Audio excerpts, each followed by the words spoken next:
present my how to set up a hydroponic grow tower. The interesting part is I needed a photo to start, and I was shocked that my Copilot AI created this image. So we're going to start with me with a basic setup, and then there'll be a bit of narration at the end for the information that I might have missed during the videotaping. Now. Okay, perfect. So today we're starting our seeds for the grow tower. You will notice that our grow tower has grown, actually, funny, from last year, because we now have this cage. We shall adjust that piece. So the cage is actually designed for more structure for vegetables like tomatoes. We've never done that before. So we got that from our Nourish to Flourish grant, if anybody wants to get extra money. But unfortunately, we're now at the end of October and we don't have time, right? So we have time to grow green leafy vegetables and be able to harvest and everything else just before Christmas. We're going to use it for our Christmas dinner and then send you guys home with lots of great leafy greens. So today we're going to start the seeds. You guys get your choice. Okay? So we got lots of little greens. We've got basil. We've got a gourmet lettuce blend. So it's a bit of like Russian roulette. You don't actually know what you're going to get out of these. However, you'll have different lettuces. We have a Bib lettuce. We have kale. We have arugula. And if anybody's been here before, we know that arugula is our funny one that likes to bolt really quick. So you got to pick it fast. And we're going to try a new one. I put garlic chives in here today. So that's new. So what you're going to be doing is you're going to be starting with this stuff here that's been soaked in water. It's totally saturated. And it's called, anybody want to know? It's called rock wool. Rock wool. Because it's literally made like wool, like fibrous, out of volcanic rock. For people who have texture issues, this may be a problem. Okay, because it's kind of gross and it doesn't feel great. So you'll notice some of them have holes. Okay, those are the easy ones. And then some of them do not have holes. How do we do that? We grab the end of our marker, no matter what marker, and you're going to create holes. Boop. Look, can't even tell. What are you making that face for? Noise. Oh, I know. That's what I said. And when you touch, it's not going to feel great. The other thing we like to do is we like to label it. Okay. You'll notice there's some labels on this. Just cross it out, and we're going to put the new labels on it because when they start growing into little sprouts, you can't really. They all look the same sometimes, right? Until we transfer it into there. And when we do transfer it, we're going to make another video for that. We want our sort of plants that are going to be bigger at the bottom. So our Swiss chard, we want on the bottom, and stuff like basil maybe at the top because it's not usually as big. So how are we going to do that? I'm going to start with the Bib lettuce. Nope, that's kale. We'll go with Bib lettuce. You're going to notice that they're super, super, super teeny tiny. Okay, yeah, like you can see that at least like this tiny. Okay, so you are going to grab, let me do a close up. You're going to grab about 3 or 4 of those seeds. Okay, so I've got double here. So I've got enough for 2 pods. Okay, and you're going to put it into the little tops there. Okay, so I've got 2 holes done. We're going to do all the holes, and then we're going to top it up with vermiculite. Put a pause on that. Good to go? Mm-hmm. All right, so then we're going to take some vermiculite, okay, which is fun to say. If you just say vermiculite, it feels better than that stuff, but it also has texture issues if you have texture issues. And you're going to top it up.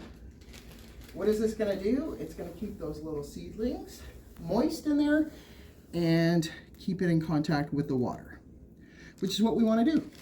So you guys are going to fill these up. We're going to close the lids. We're going to actually put it in the back. We're not going to put it in the window. Why? Because we actually don't want it to start bolting up tall. That's how you get sometimes those plants that are all like tall and lanky and have no strength. We don't want that. We want to start them in the dark. We want them to grow, and in about a week, we're going to transfer them. That's it. There we go. Done. Okay. Okay, so here we are. It's probably been about 2 weeks. We really probably should have transplanted last week, but sometimes in schools things get pretty busy. So you'll notice our rock wool is containing all the moisture. It's nice and wet.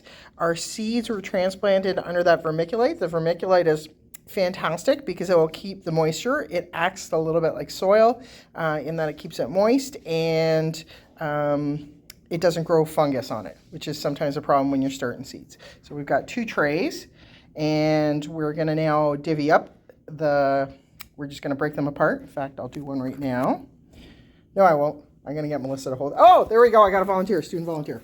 So I'm gonna take one of these, and you can tell that we have some beautiful Swiss chard. And the Swiss chard came up fantastic. So they're square, and we know that Swiss chard tends to be a pretty big plant. So we're gonna actually put that in the bottom of our garden. And I'm just gonna grab a little basket. And yep, we have a square thing going into a round peg, but that's kind of what Alt-Ed is all about. And you're just gonna put it in. So we're going to transplant, and I'm gonna get my students to do that. We're not gonna put that on camera, and then I'll talk a little bit about that after. Okay, perfect. So I've had all our students transplant the little seedlings into our hydroponic tower. I had a senior student who's been here forever, and she's filled up the bottom. So every hydroponic tower is a little bit different. This one is from Juice Plus, and we've got the bottom fills about 13 gallons of water. And do not ask why. The measurements are, when we start the seedlings, 10 mils per gallon. As a science teacher, I kind of go, what? Why are we mixing units? However, that's what the measurement is. Pretty easy when you've got 10 mils to a gallon. We've got 13 gallons to start. In the beginning, it's not going to use a lot of water. We don't have to replenish that probably for the next couple of weeks. As the plants get bigger, clearly it's going to use more resources, and we're going to have to put more water. So we're going to plug this in. And we want definitely the seedlings to have some water going on now. We're going to put on our light. The light is also on a timer, so right now it's in the dark. And we're going to plug in. Okay, so if you can see this, it comes with a timer, and it's got O for outside or I for inside. So inside it runs every 45 minutes for 5 minutes, and if you have it outside, it runs more frequently and runs longer, but we've got it for the indoor setting. Okay, and I'm just going to start it. So we've got it on the eye, and we've got the indoor setting. I am going to throw the lights on now. You can set the lights on the timer here. And again, they give you instruction. Every timer is going to be different. Every hydroponic tower is different. And the LEDs are going to come on, assuming we can get that to go. There we go. And it's beautiful because it feels like we've got some nice daylight in here. Pretty bright, because that's how miserable November looks. So we love having the tower up in November where we've got daylight in the front office. There we go. So this is where I have to cheat a little bit because we had to jump ahead a few weeks of growth. This is what our grow tower looked like in the spring after actually several harvests. So just a few sort of tidbits on your hydroponic tower. Number one is that you will be harvesting for a good 3 to 4 months if you're lucky. The kale seems to last forever. You just cut and serve. It's fantastic. It's a great way to bring nutrition conversations into your classroom. As through my posts, you'll notice that I am quite a big advocate on food security and food security issues. Nothing better than having your own students create their own pick their own green leafy greens for a salad buffet. The other thing I failed to mention is in your nutrient solutions. So with the Juice Plus, it comes with the tower. You can replenisher you can buy at any hydroponic store is the nutrient solutions that's going to contain everything that your soil doesn't, because really it is just water. You can't grow things on water. You can start your seeds with it because the seeds contain all the nutrients in it, but you certainly cannot maintain plant growth with that. So the nutrient solution will contain your things like potash, your potassium, your magnesium, your calcium, which are all sort of precursors to photosynthesis and photosynthesis production. We don't actually cover that in any of the programming that I do at the alt ed school, but as certainly you can expand if you've got an SBI 3C or 3U, and if you've got a green industry that is grade 11 or 12 at perhaps the M/U/C levels.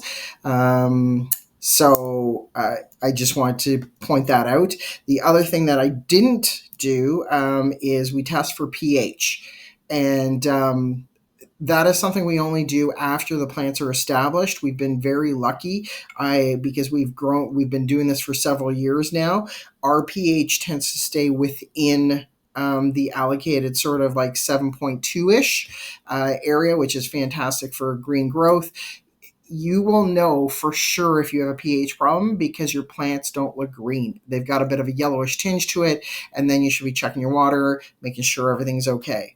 The other last thing that I should address is sometimes you do get pests indoor, which is not very often, but it does happen. And so what we've got is a little spray bottle with a couple drops of eucalyptus oil in it with water. So it smells like a spa when you're done spraying, but it tends to keep any little pests or like little gnats in check. Honestly, it's a great project, and there's lots of YouTube videos out there on how to create your own grow tower. We just happen to be lucky that we got one with our new site, and yeah, the kids love it. And like I said, we usually do a fall growth and a spring growth, and then we have to take it down in June. So I hope you enjoyed this video, and looking forward to seeing everybody else's.